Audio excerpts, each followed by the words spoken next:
કેન્દ્રમાં ભાજપની આગેવાની તળેની એનડીએ સરકારને 1 વર્ષ પૂર્ણ થઈ રહ્યું છે ત્યારે ભાજપના નેતા વિજય સોનકર શાસ્ત્રી સાથે અમારા સંવાદદાતા પ્રિયંકા સિંહ રાજપૂતે વિશેષ मुलाकात કરી હતી। मोदी सरकार के कार्यकाल को 1 साल पूरा हो गया है। अब ऐसे में देखना ये दिलचस्प होगा कि क्या सच में अच्छे दिन आने वाले हैं। और हम बात करेंगे बीजेपी के प्रवक्ता डॉक्टर विजय सोनकर शास्त्री जी से।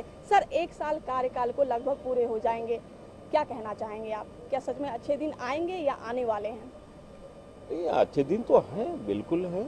आप देखिए कि देश में आज 10 साल तक पूरे देश ने यूपीए की सरकार को देखा।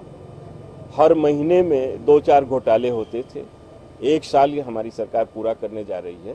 क्या ये एक भी कोई छोटा, कोई हल्का फुल्का भी कोई करप्शन या घोटाले की बात आई सामने?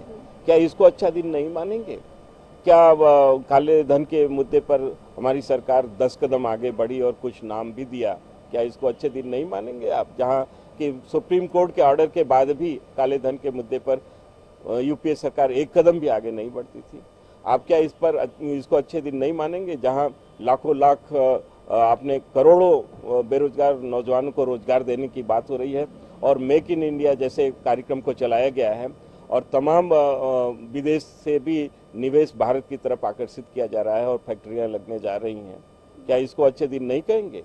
क्या करोड़ों करोड़ लोगों को मकान देने की बात कही गई है? मकान देने के लिए ज़मीन की ज़रूरत पड़ेगी और ज़मीन आसमान में तो मकान बनेगा नहीं।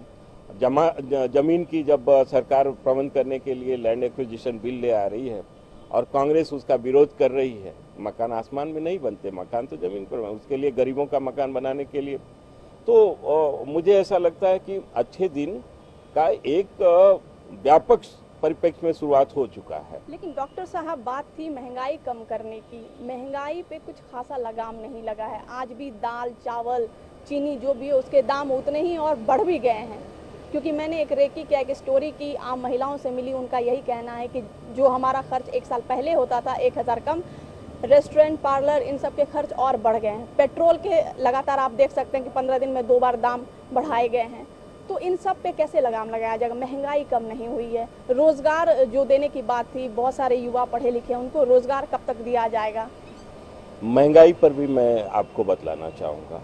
महंगाई का जो नेशनल इंडेक्स है वह यूपीए सरकार में कभी भी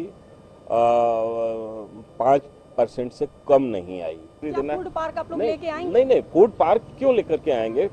हमारे पास तो उससे भी बहुत सारी योजनाएं, बड़ी बड़ी योजनाएं हैं। ये तो बिना मतलब की योजना है जिसको इनकी सरकार, राहुल गांधी की सरकार ने पूरा नहीं किया तो हम क्यों उसको पूरा करें? लेकिन हम उससे भी बड़ी बड़ी योजनाएं लाएंगे।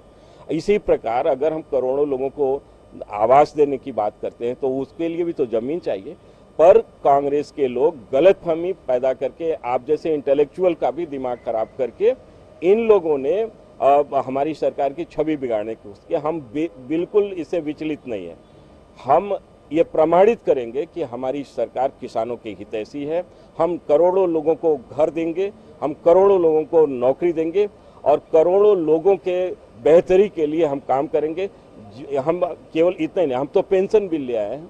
पेंशन का मतलब आप समझ सकते हैं, अभी तक नौकरी वालों को पेंशन मिलता था, पर हम एक आम आदमी को, किसान को भी पेंशन देने जा रहे हैं। ऐसी पॉलिसी हम ले आ रहे हैं कि 60 साल के बाद अगर एक किसान भी घर भी बैठा रहे तो भी उसको पेंशन मिलेगा। तो हमारी सरकार ने क्या किया, इसकी सोच भी कांग्रेस और अन्य लोगों के पास नहीं है। अच्छे दिन आएंगे इसका मतलब? बिल्कुल आएंगे और आ चुके हैं। कम से कम महंगाई माइनस में है, कम से कम जो घरेलू मार्केट है उसमें अस्थायित्व है, दाम बढ़ नहीं रहे हैं।